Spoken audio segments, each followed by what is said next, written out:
சிம்ம ராசிக்கு இந்த சனிப்பெயர்ச்சி எப்படி இருக்க போகுது அப்படின்னு பார்க்க போகிறோம். சிம்மத்துக்கு இதுவரை 6ஆம் இடத்துல இருந்து அள்ளி கொடுத்து கொண்டிருந்த சனி பகவான் 7ஆம் இடத்துல வராரு. 7ஆம் இடத்துல சனி பகவான் வரத்துக்கு பேர் கெண்டச்சனி அப்படின்னு பேர். என்ன சாமி கெண்டச்சனி, என்ன சாமி அவரோட பையன் தானே அவர் இடத்துக்கு வராரு.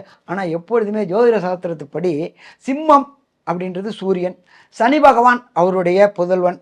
ஆனால் எப்பொழுதுமே 2 பேருக்கும் ஆகாது. அப்போ அரசு உத்தியோகத்தில் இருக்கிறவங்க, அரசியல்வாதியாக இருக்கிறவங்க இந்த காலகட்டங்களில் யாரையும் நம்பி எந்த ஒரு சீக்கிரட்டையும் சொல்ல வேண்டாம். சொன்னோம் அப்படின்னா அவங்க கரெக்டாக உங்களை கழுத்த இருக்கக்கூடிய காலகட்டங்கள்.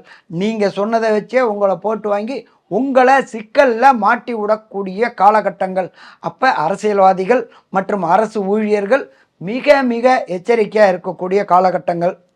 அதே போல் கெண்டச்சனி நடக்கிறதுனால இண்டிவிஜுவலான 2 வீலர் மற்றும் காரை தவிர்த்துட்டு பொது போக்குவரத்தான பேருந்து, ரயில் மற்றும் விமானங்களில் பயன் பண்ணுறது சிறப்பு.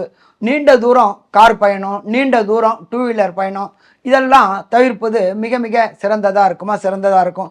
ஏற்கனவே சிம்மராசிக்காரங்களை பொறுத்தளவுக்கு அதிகமான கோபம் உள்ளவங்க. அப்போ இந்த காலகட்டங்களில் எச்சரிக்கையாக இருந்துட்டோம்னாக்க சிக்கல்களை தவிர்க்க முடியுமா? சிக்கல்களை தவிர்க்க முடியும்.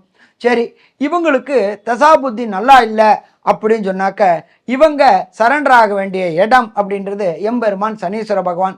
நீங்கள் இருக்கிற இடத்துக்கு பக்கத்தில் உள்ள சிவன் கோயிலில் உள்ள நவகிரகத்தில் உள்ள சனி பகவானுக்கு சனிக்கிழமை காலையில் சனி ஓரையில் 3 எல்தீபம் போட்டு 9 முறை பிரதர்ஷனம் வந்தீங்கன்னாக்க வர பிரச்சனையும் வந்த பிரச்சனையும் சூரியனை கண்ட பனி போல் விலகுமா? பனி போல் விலகும்.